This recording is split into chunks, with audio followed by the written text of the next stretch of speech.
शिक्षित बनो सबसे आगे क्यों रखें? क्योंकि जब तक हम शिक्षित नहीं होंगे तब तक हम संगठित नहीं होंगे।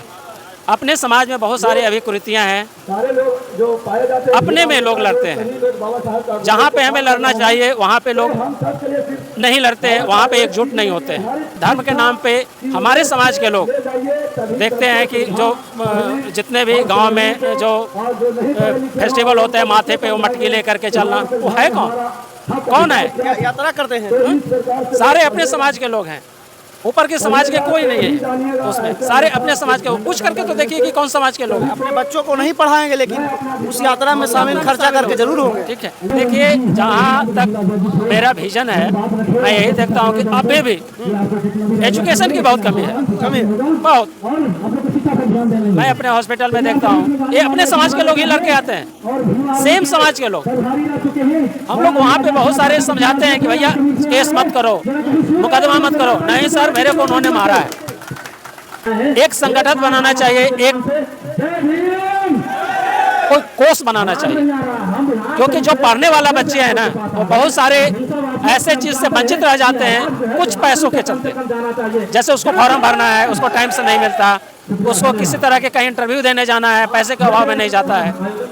तो मेरा यही विजन है कि हर गांव में एक जो शिक्षित वर्ग हैं, जो थोड़े से अच्छे पोजीशन में हैं, एक गांव में एक कोर्स बनाए और उसमें महीने में नहीं तो साल में कुछ पैसे इकट्ठे करें।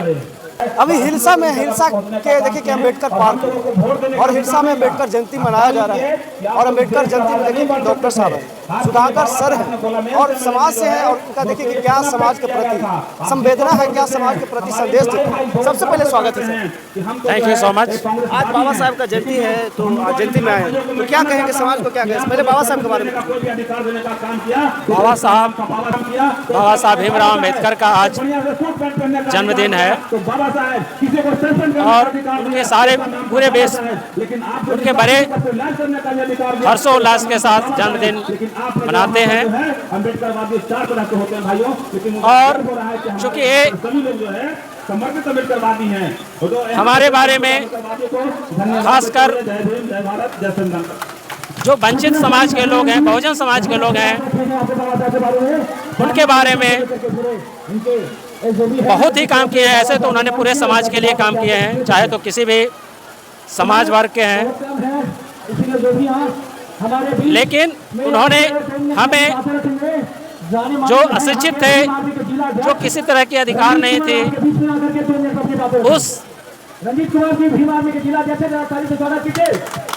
गिरे हुए स्थान से, यानी बोल सकते हैं कि सबसे नीचे पौधान से, सबसे निचले पौधान से ला करके ऊपर लाने के उन्होंने काम किया है।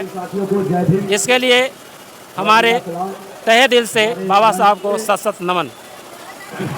सर बाबा साहब का क्या सोच था सर? आज समाज कहाँ है? देखिए बाबा साहब का हर क्षेत्र में उनका योगदान रहा है। उन्होंने हर क्षेत्र में उन्होंने अपना अपना विचार रखा है, खासकर एजुकेशन में, शिक्षा में, धर्म पे, राजनीति में, चाहे हमारे इकोनॉमिक्स, किसी भी हर क्षेत्र में बाबा साहब का योगदान रहा है। एजुकेशन में उन्होंने एक चीज़ ही बोला है कि शिक्षित बनो, संगठित हो एंड संघर्ष करो। ये तीन चीज़ आप बोले सर, शिक्षित बनो, संगठित बनो और संघर्ष करो। लेकिन शिक्षित बनो सबसे आगे क्यों रखें? क्योंकि जब तक हम शिक्षित नहीं होंगे तब तक हम संगठित नहीं होंगे। अपने समाज में बहुत सारी अभी कुरीतियाँ हैं, अपने में लोग लड़ते हैं। जहाँ पे हमें लड़ना चाहिए वहाँ पे लोग नहीं लड़ते हैं, वहाँ पे एकजुट नहीं होते हैं। तो ये सबसे बड़ी अशिक्षित का कारण है कि हम अशिक्षित हैं, इसलिए एक दूसरे से लड़ते रहते हैं। मेनली यही है कि यदि हम अशिक्षित हैं, हम अपने अधिकार को जहाँ पे हमें मांगना चाहिए वहाँ पे अधिकार को नहीं मांग करके अपने समाज में ही मांगते हैं। यहाँ पे ये चीज़ें होती है, तो ये चीज़ें एक्चुअली नहीं होना चाहिए। इसीलिए बाबा साहब ने उन्होंने फर्स्ट रखा कि शिक्षित बनो, क्योंकि शिक्षा के बिना कुछ भी नहीं हो सकता। बाबा साहब का एक और विचार था कि जो आदमी सीखना चाहता है दुनिया के कोई भी ताकत उसको सीखने से रोक नहीं सकता। तो ये चीज़ें हैं बाबा साहब का। इसके अलावा धर्म में उन्होंने यही बोला कि जिस धर्म में हमें स्वतंत्रता, समानता एवं बंधुत्व सिखाता हो उस धर्म को हमें अपनाना चाहिए। अभी आज के समाज में बहुत सारे हैं, अब देखते हैं, हालांकि इस इंटरव्यू में उतना नहीं बोलना चाहिए क्योंकि धर्म के नाम पे हमारे समाज के लोग देखते हैं कि जो जितने भी गांव में जो फेस्टिवल होते हैं माथे पे वो मटकी लेकर के चलना, वो है कौन है? यात्रा करते हैं सारे अपने समाज के लोग हैं, ऊपर के समाज के कोई नहीं है उसमें, सारे अपने समाज के। पूछ करके तो देखिए कि कौन समाज के लोग हैं। अपने बच्चों को नहीं पढ़ाएंगे लेकिन उस यात्रा में शामिल खर्चा करके जरूर होंगे। ठीक है, तो ये है अशिक्षा का कारण है कि हम लोग अभी भी उसी दौर में चल रहे हैं और पता नहीं चलते रहेंगे। जब तक हमारा समाज शिक्षित नहीं होगा तब तक हम उस चीज़ को ढोते रहेंगे। बाबा साहब का जो थीम था शिक्षित बनो, संगठित रहो, संघर्ष करो, लगभग समाज शिक्षित हो रहा है पहले की अपेक्षा सर, संगठित क्यों नहीं हो रहा है सर? देखिए, जहाँ तक मेरा विजन है मैं यही देखता हूँ कि अभी भी एजुकेशन की बहुत कमी है, बहुत।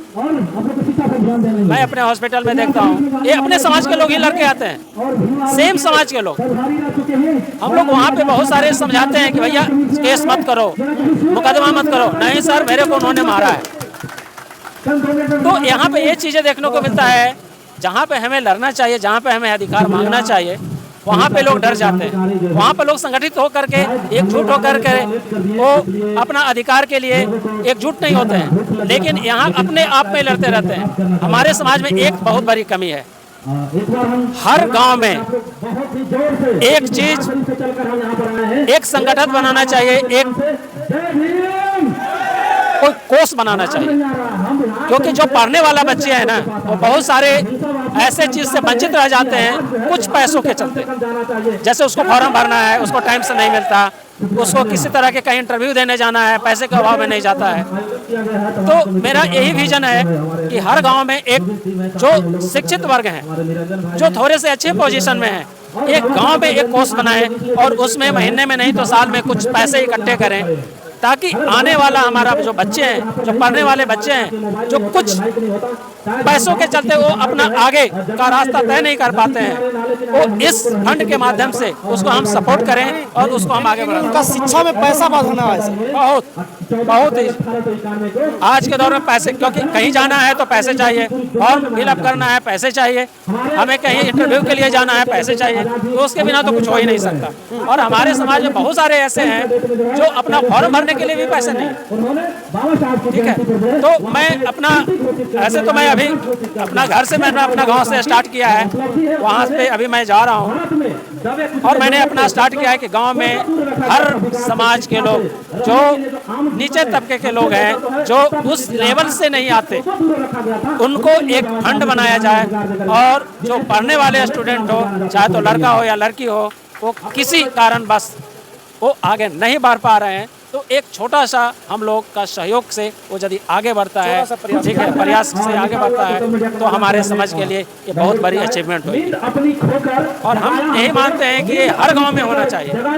यदि हर गांव में होगा तो हर गांव से हमारे बच्चे जो है, वंचित वर्ग जो हैं या वंचित समाज के जो नीचे तबके के बच्चे हैं, जो वो पैसे के अभाव में या सम कुछ कठिनाई के अभाव में यदि वो आगे नहीं बढ़ पाता है, तो इससे बड़ा दुख की बात नहीं है। तो साफ तौर पर सुनने का काम, सर का कहना है कि शिक्षा के बिना कोई विकास नहीं हो सकता और शिक्षा के बिना आप बढ़ भी नहीं सकते, क्योंकि बाबा साहब ही ने 3 मंत्र दिए थे, जिसमें सबसे पहले शिक्षा का महत्व दिया, शिक्षित बनो, संगठित रहो, संघर्ष करो। सबसे पहले शिक्षा का बात की। तो फिलहाल आपकी क्या प्रतिक्रिया, अपनी बातचीत अपना प्रतिक्रिया हमारे साथ साझा जरूर करिए। फिर मिलते हैं अगले वीडियो में अगले खबरों के साथ, तब तक धन्यवाद।